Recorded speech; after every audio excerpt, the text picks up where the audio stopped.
Viral video penangkaran buaya di Banyuasin beredar di media sosial. Jadi kali ini kita datengin ya Lur, tempat penangkaran buaya yang ada di Sukamoro, Tanjung Sari.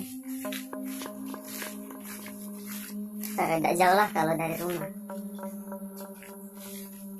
Kondisi kandang penangkaran di wilayah Kelurahan Sukomoro, Kecamatan Talang Kelapa, Kabupaten Banyuasin terlihat di lokasi kebun sawit. Di dalam video menunjukkan dua lokasi penangkaran dan terdapat kandang penangkaran lainnya. Diduga video tersebut direkam oleh warga sekitar yang menelusuri bagian belakang penangkaran buaya di Banyuasin.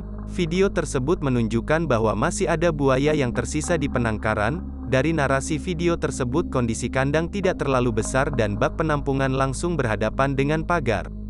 Diperkirakan ketinggian pagar mencapai 2 meter. Wah, ini dia. Ini dia. Nah, ini dia buayanya.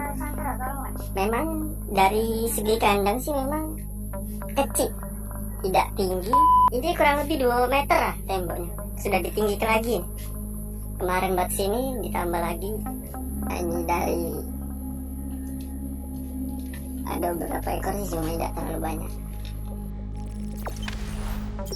Jangan lupa subscribe, share, komen, dan like ya.